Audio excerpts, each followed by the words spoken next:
अस्सलाम वालेकुम, कैसे हैं आप सब। उम्मीद करते हैं कि आप खैरियत से होंगे। तो आज शुरू करने जा रहे हैं चैप्टर में 15 ऑर्गेनिक केमिस्ट्री। तो इस चैप्टर की आज पहली वीडियो है। इस पहली वीडियो में आपको तारुफ करवाऊंगा ऑर्गेनिक केमिस्ट्री से। तो बेटा ऑर्गेनिक केमिस्ट्री में स्टडी किस चीज़ की करते हैं। तो ऑर्गेनिक केमिस्ट्री में स्टडी करते हैं कार्बन कंटेनिंग कंपाउंड्स के हवाले से। तो ऐसे कंपाउंड जिसमें कार्बन जो है वो मेन एलिमेंट का किरदार अदा करते हैं, तो ऐसे तमाम कंपाउंड्स को हम क्या कहते हैं, ऑर्गेनिक कंपाउंड्स कहते हैं। तो ऑर्गेनिक कंपाउंड्स के structure, properties, composition, chemical reaction और प्रिपरेशन की जो स्टडी है वो किस में करते हैं बेटा, ऑर्गेनिक केमिस्ट्री में करते हैं। ठीक है। तो बेटा हमारे पास जो ऑर्गेनिक कंपाउंड होता है उसका मेन एलिमेंट होता है कार्बन। तो बेटा ये जो कार्बन है, सबसे पहली बात तो कार्बन जो है वो आपस में लिंक होता है। ठीक है। इसके अलावा बेटा जो कार्बन है वो कौन से दीगर एलिमेंट के साथ लिंक होता है। तो कार्बन जो है बेटा सबसे ज़्यादा जो लिंक होता है, कोवलेंट बॉन्ड बनाता है, वो बनाता है हाइड्रोजन के साथ। ठीक है। तो इसीलिए कहते हैं बेटा ऑर्गेनिक केमिस्ट्री में जो हम स्टडी करते हैं वो हाइड्रोकार्बन्स की करते हैं। इसके अलावा क्या है बेटा, कार्बन जो है दीगर एलिमेंट के साथ भी क्या है बेटा, बॉन्ड बनाता है, जैसे कि नाइट्रोजन, ऑक्सीजन, सल्फर या इसके अलावा हैलोजन फैमिली के साथ। ये बात क्लियर हो रही है। तो organic chemistry is the study of structure, properties, composition, reaction, preparation of carbon containing compound. ठीक है। तो कार्बन कंटेनिंग कंपाउंड्स को हम ऑर्गेनिक कंपाउंड्स कहते हैं।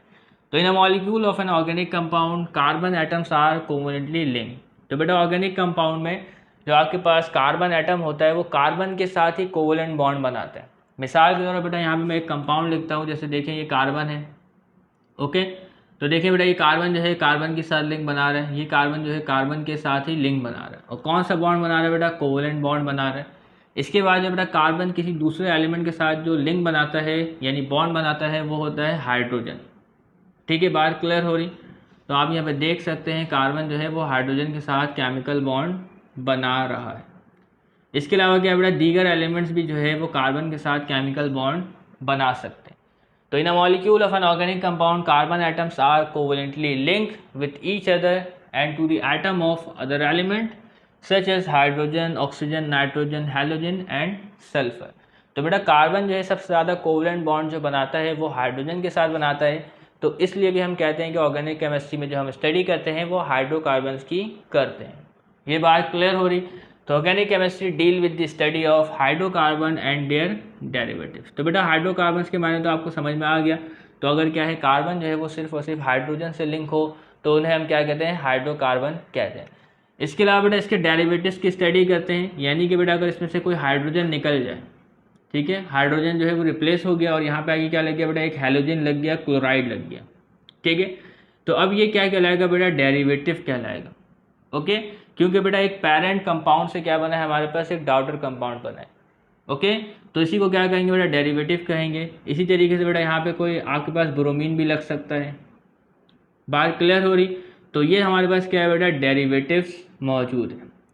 तो organic chemistry is the study of hydrocarbon and their derivatives.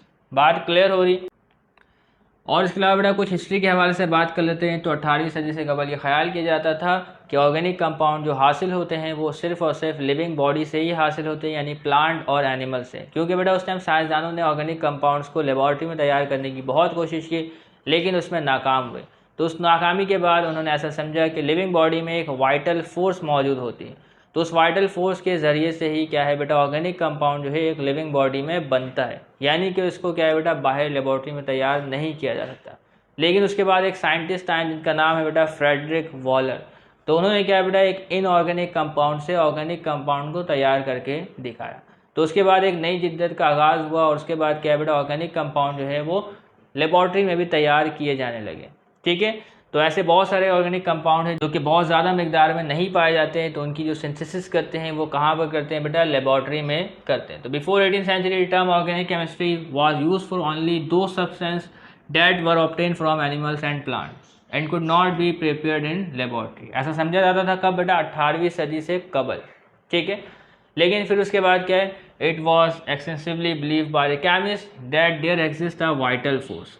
ठीक है। लेकिन ऐसी कोई वाइटल फोर्स लिविंग बॉडी में मौजूद नहीं है, लेकिन उस वक्त ऐसा समझा जाता था। फिर इसको क्या है बेटा, डिस्प्रूव किया किसने, फ्रेडरिक वॉलर ने। In 1828 a German chemist Friedrich Wohler converted an inorganic compound ammonium cyanate into urea. ठीक है। तो अमोनियम साइनेट क्या है बेटा, एक इनऑर्गेनिक कंपाउंड है। तो इसको क्या किया बेटा, बॉयल किया, पानी में डाल के इसको क्या किया, बॉयल किया। तो उसके बाद क्या बेटा, जो इनऑर्गेनिक कंपाउंड है ये तब्दील हो गया ऑर्गेनिक कंपाउंड में। तो इसका जो मेन एलिमेंट है वो है कार्बन।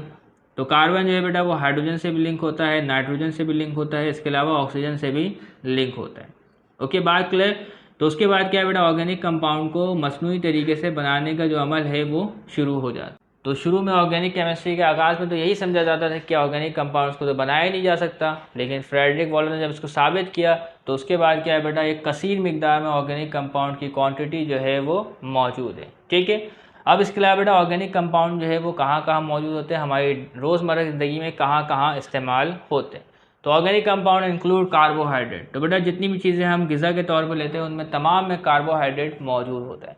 इसके अलावा बेटा उसमें प्रोटीन्स भी मौजूद होता है। तो कार्बोहाइड्रेट हो, प्रोटीन हो या लिपिड्स हो, तो ये तीनों चीज़ें क्या है बेटा हम अपनी ग़िज़ाओं में इस्तेमाल करते हैं, कार्बोहाइड्रेट, प्रोटीन, लिपिड्स। तो इन तीनों में क्या है बेटा, कार्बन जो है वो बैकबोन का किरदार अदा करता है। और इसके अलावा बेटा जो कार्बन लिंक होता है वो हाइड्रोजन से लिंक होता है, जिसको आपने क्लास 10 केमिस्ट्री में ज़रूर पढ़ा होगा। इसके अलावा बेटा एंजाइम्स, ठीक है, इसके अलावा बेटा वाइटामिन्स, तो ये भी क्या है बेटा ऑर्गेनिक कंपाउंड है। इनके जो मेन एलिमेंट है वो क्या है, कार्बन है। तो कार्बन जो है वो आपस में लिंक होते हैं और कोवलेंट बॉन्ड बनाते हैं। इसके अलावा हाइड्रोजन से भी लिंक होकर कोवलेंट बॉन्ड बनाते हैं और दीगर एलिमेंट के साथ भी लिंक होते हैं।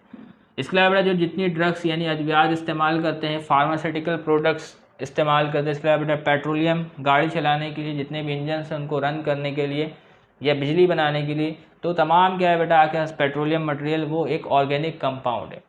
इसी तरीके बेटा जो परफ्यूम इस्तेमाल करते हैं, फ्रेगरेंस, तो इतनी मुख्तलिफ़ किस्म की जो खुशबुएँ अवेलेबल होती हैं तो उसमें ज़्यादातर क्या है बेटा वो आर्टिफिशियल परफ्यूम होते हैं। ठीक है, यानी कि नेचुरल नहीं होते। तो उनमें भी क्या है बेटा जो मेन एलिमेंट होता है वो कार्बन होता है। तो हमारी बॉडी भी क्या है बेटा कार्बन से ही मिलकर बनी हुई है। ओके, इसके अलावा बेटा पेस्टिसाइड्स जो कीड़े मकोड़ों को मारने के लिए इस्तेमाल होता है, तो ये भी क्या है बेटा एक ऑर्गेनिक कंपाउंड है। इसी तरीके से बेटा फर्टिलाइजर्स का इस्तेमाल करते हैं फसल की तैयारी में, तो फर्टिलाइजर्स भी क्या है बेटा एक ऑर्गेनिक कंपाउंड है। तो फर्टिलाइजर में क्या है बेटा यूरिया जो है वो मौजूद होता है। ठीक है, और यूरिया जो है बेटा इंसान की बॉडी वेस्ट प्रोडक्ट के तौर पे इसका इखराज करती है in the form of urine. इसके अलावा बेटा सोप भी एक ऑर्गेनिक कंपाउंड, परफ्यूम, स्वीटनर, ठीक है, जो घरों में बेटा टेबल शुगर होता है वो भी क्या है बेटा एक ऑर्गेनिक कंपाउंड है। लेकिन इसके अलावा क्या है बेटा आर्टिफिशियल स्वीटनर भी बनाया जाता है, किसकी मदद से, ऑर्गेनिक केमिस्ट्री की मदद से। तो शुगर में क्या है बेटा कैलोरीज मौजूद होती है, और कैलोरीज से क्या होता है, तो ज़्यादा कैलोरीज इंटेक करने से मोटापा होता है। ठीक है, तो अगर आर्टिफिशियल स्वीटनर का इस्तेमाल किया जाए तो क्या है बेटा कैलोरीज की जो इंटेक है वो कम हो जाएगी, और इससे क्या होगा बेटा मोटापे में इजाफा तो नहीं होगा, लेकिन क्या है बेटा मीठा मीठा जो जायका है वो हासिल होगा। लेकिन स्वीटनर भी ऐसे होने चाहिए जिसके क्या है बेटा मुज़िर असरात ना हो। इसके अलावा बेटा पेंट्स, तो जितने भी रंग वगैरह है, कपड़ों में जो डाइज इस्तेमाल करते हैं तमाम ऑर्गेनिक कंपाउंड से। तो डाइज की जो मुख्तलिफ कलर्स होती हैं ये क्या है बेटा स्ट्रक्चर, प्रॉपर्टीज़, कंपोजिशन के ऊपर बेस करती हैं। इसके अलावा बेटा सिंथेटिक रबर, तो रबर की भी बेटा मुख्तलिफ इक़साम है। तो वैसे कि आप देख सकते हैं टायर, ठीक है, तो टायर जो बेटा कहाँ से कहाँ गुजर जाता है लेकिन उसमें कोई ब्रेकेज नहीं आता। तो मुख्तलिफ़ किस्म की क्या है बेटा हमारे पास रबर जो है वो मौजूद है। इसके अलावा बेटा प्लास्टिक्स, तो कुछ प्लास्टिक्स ऐसी होती है बेटा जो कि लोहे का मुकाबला भी कर सकती हैं। ठीक है, तो ये सब किसका कमाल है, ऑर्गेनिक केमिस्ट्री का कमाल है। इसके अलावा बेटा आर्टिफिशियल फाइबर, तो नेचुरल फाइबर के बारे में आपने ज़रूर पढ़ा होगा। तो फाइबर जो है बेटा वो हमारे फलों में भी मौजूद होता है, ठीक है, हमारे कपड़ों में भी मौजूद होता है। तो इसी तरीके से बेटा आर्टिफिशियल फाइबर को हम इस्तेमाल करके कोई मुनफरिद चीज़ को भी तैयार कर सकते हैं, क्योंकि बेटा जो नेचुरल फाइबर है वो काफ़ी महंगा होता है। इसी तरीके से बेटा पॉलीमर्स, तो मुख्तलिफ़ किस्म के आप प्लास्टिक्स देखते हैं, प्लास्टिक्स बैग देखते हैं, या प्लास्टिक्स के जितने भी मसनूआत देखते हैं, तो उनको हम क्या कह सकते हैं बेटा पॉलीमर कह सकते हैं। तो बेटा पॉलीमर की जो स्ट्रेंथ होती है वो एक लोहे के बराबर भी हो सकती है। ये बात क्लियर हो रही। तो इन तमाम कंपाउंड्स का ताल्लुक किससे है, ऑर्गेनिक केमिस्ट्री से। तो इनकी प्रिपरेशन किस तरीके से होगी, इनके केमिकल रिएक्शन कैसे होंगे, इनकी प्रॉपर्टीज़ क्या होगी, इनके स्ट्रक्चर क्या होंगे, तो इन तमाम चीज़ों की स्टडी किस में करते हैं, ऑर्गेनिक केमिस्ट्री में करते हैं। तो बेटा ये आज की पहली इंट्रोडक्टरी वीडियो थी। तो इस वीडियो को ज़्यादा लंबा नहीं करेंगे, आने वाली वीडियो में सोर्सेस ऑफ ऑर्गेनिक कंपाउंड के हवाले से डिस्कस करेंगे। तो तब तक के लिए इजाज़त दीजिएगा, चैनल को सब्सक्राइब कीजिएगा। अल्लाह हाफिज़।